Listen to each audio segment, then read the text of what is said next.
मित्रों नमो नमः। कल हम लोग इसके पहले वीडियो में अध्ययन किए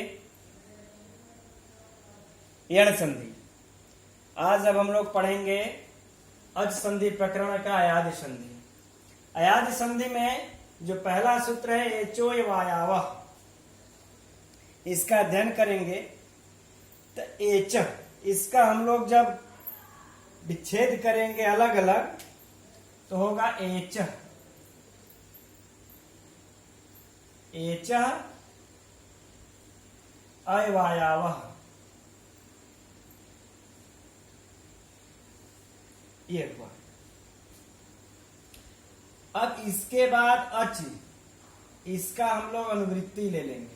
किससे? इको यड़च से। इको यड़च से अच की अनुवृत्ति ले लेंगे।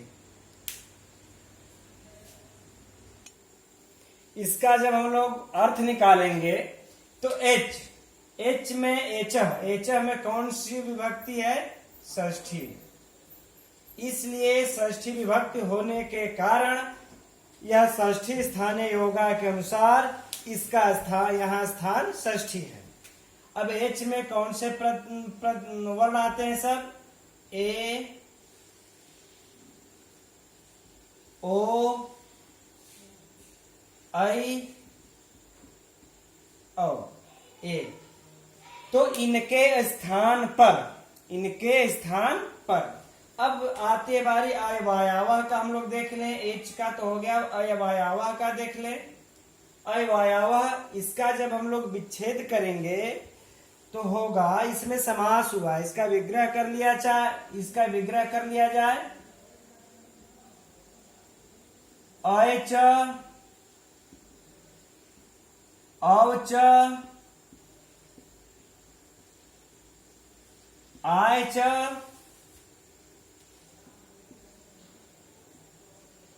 आवच, यह होगा।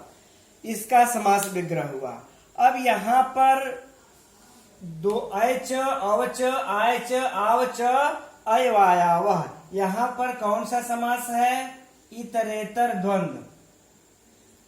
इसको ध्यान में रखिएगा। यहां पर कौन सा समास है? इतरेतर द्वंद्व। अब तो कह रहे हैं कि षष्ठी के स्थान पर, अर्थात ए ओ ऐ औ के स्थान पर क्या हो जाता है? ऐ औ आय आओ, यह चारों हो जाता है। कब हो जाता है? तो अच, अच में देखिए सप्तमी विभक्ति है। अच में सप्तमी विभक्ति है, अर्थात परे होने पर। तो अच का मतलब कोई भी अच यदि परे रहेगा तब।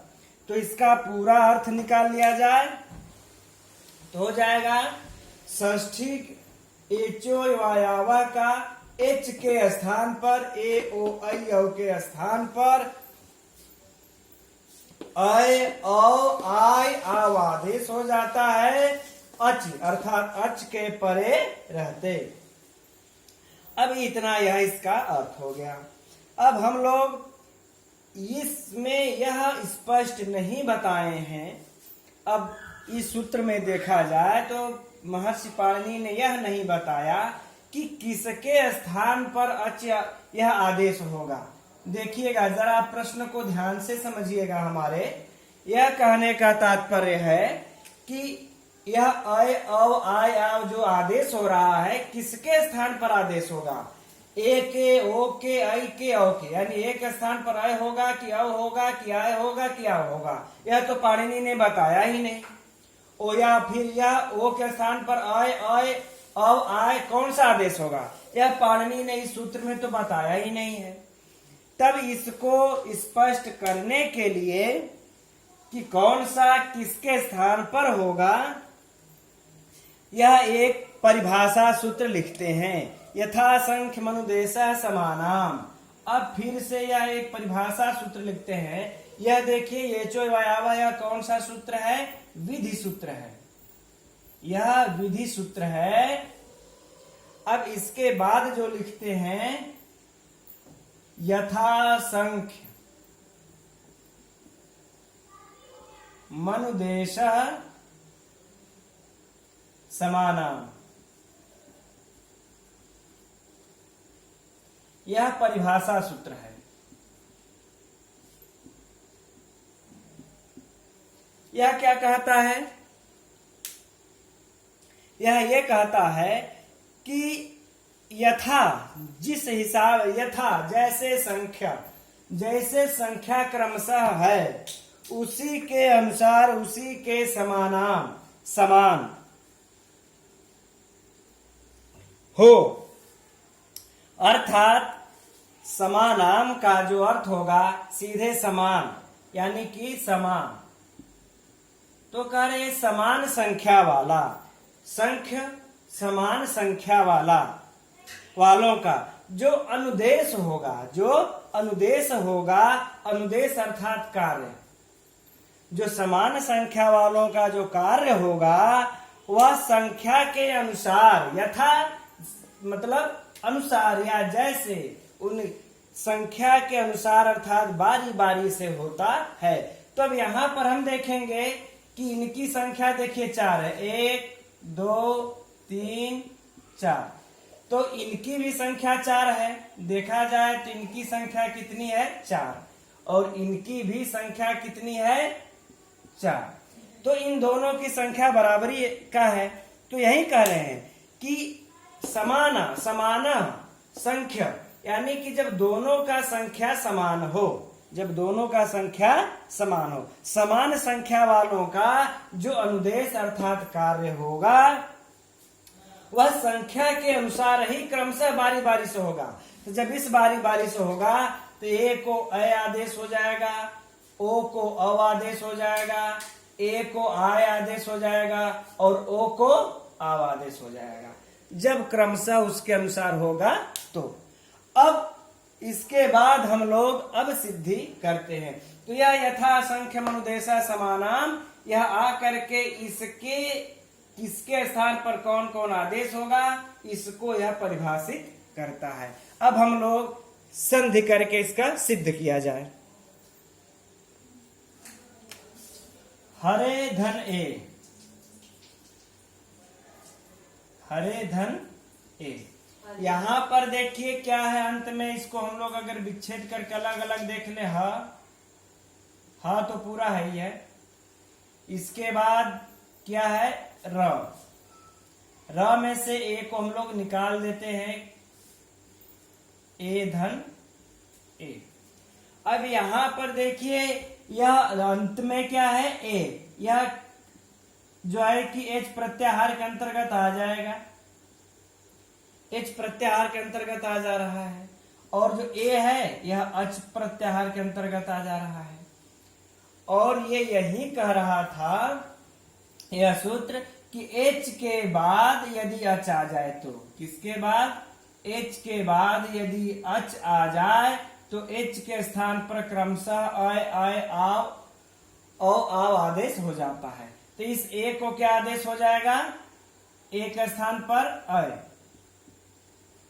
तब इसका क्या हो जाएगा? ह र अय धन ए। इसको हटा देते हैं हम लोग, यह आदेश हो गया।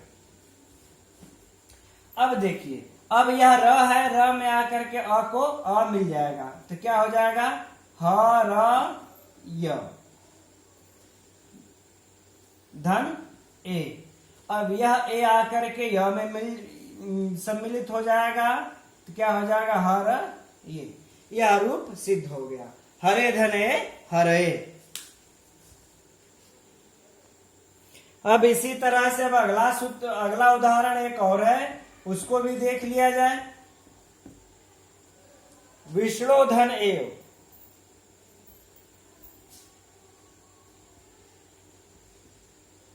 विष्णु धन ए। अब यहां पर भी देखिए विष्ण कर देंगे, इसमें से हम किसको निकाल दे रहे हैं? ओ को। ओ धन ए, लास्ट में ओ, अंतिम में ओ है, अंत के ओ को हमने निकाल दिया। ओ को क्या आदेश हो जाएगा? औ धन ए। तब क्या इसका हो जाएगा? विष अड़ में आकर के और मिल जाएगा विष्णव ड़ को थोड़ा अच्छे से लिख लेते हैं, विष्णव धन ए। अब इनको हम मिला देंगे तो क्या हो जाएगा, विष्णवे। यह रूप सिद्ध हो गया। अब इसका अन्य भी उदाहरण है, अब उसको देख लिया जाए।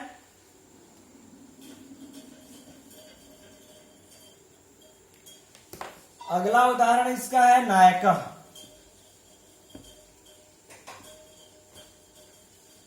नय धन अकः, नय धन अकः। अब न को न में से आय को निकाल लेंगे, न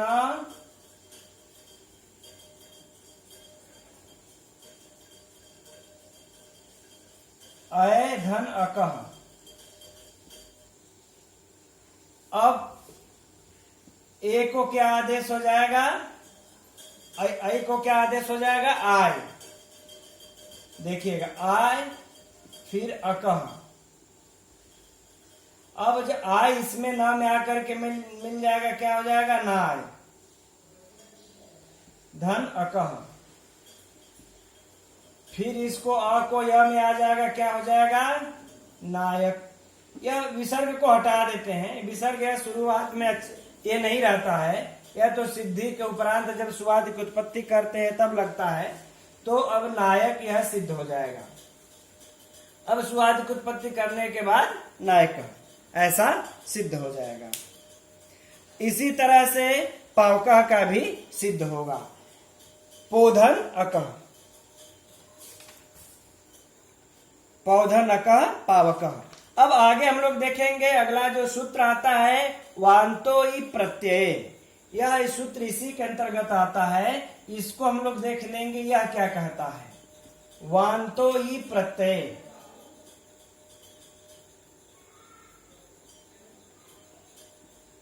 वांतो ई प्रत्यय, यह यही कहता है। यह भी कैसा सूत्र है, विधि सूत्र है।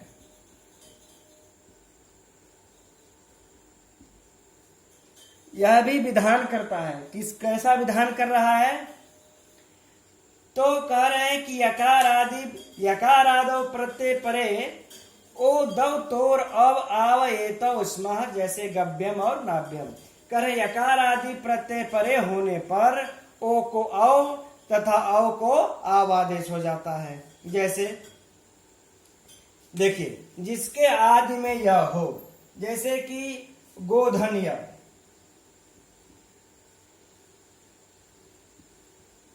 गोधन यह, यहां पर जो प्रत्यय हुआ गोप यशोर्यत, जो एक सूत्र है गोप यशोर्यत।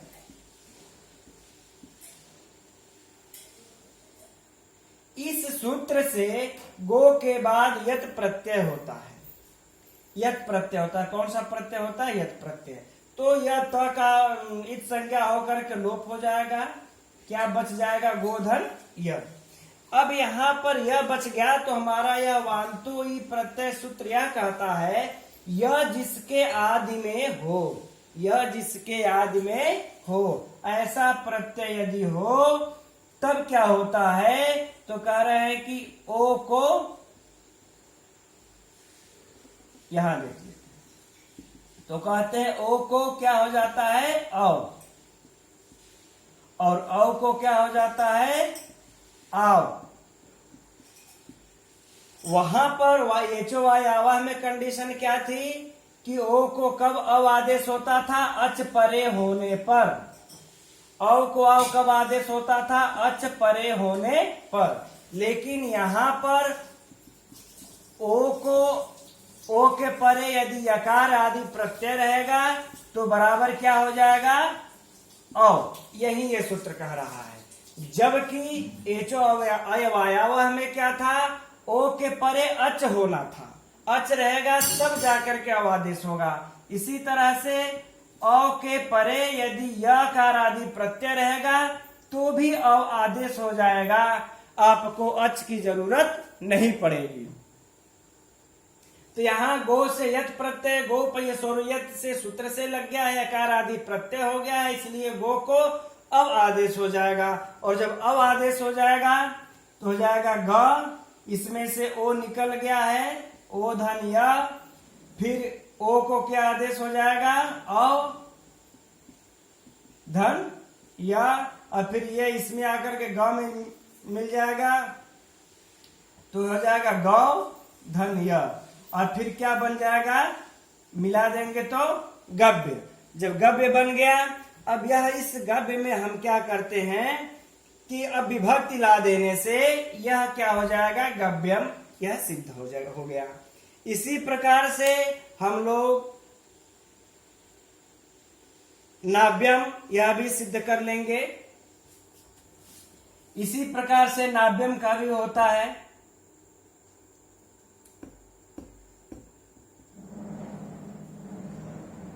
उसका क्या होगा, नौ धन्य, नौ धन य। यत प्रत्यय यहां पर भी लगा है, एक सूत्र है नौ वयो धर्म करके सूत्र है, इससे जो है कि यहाँ पर यत प्रत्यय लग गया। अब यत प्रत्यय लग जाने से क्या हो जाएगा, न अलग कर देंगे, औ अलग हो जाएगा, स्वर को निकालेंगे, धन्य। अब औ के परे यह है, यकार आदि प्रत्यय है, इसलिए औ को क्या आदेश हो जाएगा, आओ धन या।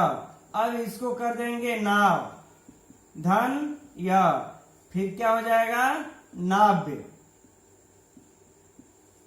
अभी सु आदि अर्थात विभक्ति लाने पर नाव्यम, ऐसा इसकी सिद्धि हो जाएगी।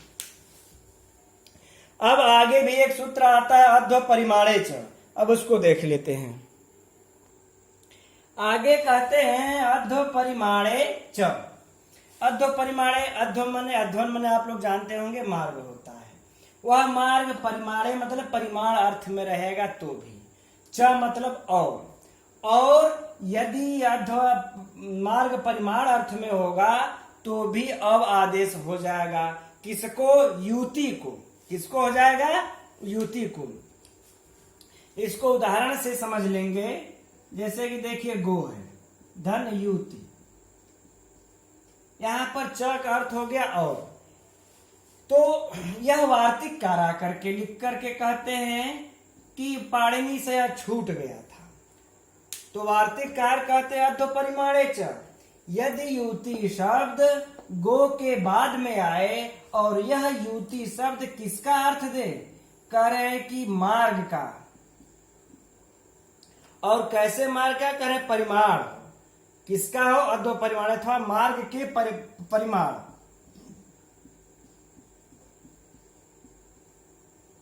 मार्ग के परिमाण का अर्थ दे, तो यह मार्ग के परिमाण का अर्थ देगा जब युति शब्द, तब इन दो यह सब, तब जाकर के गो को क्या आदेश हो जाएगा, औ।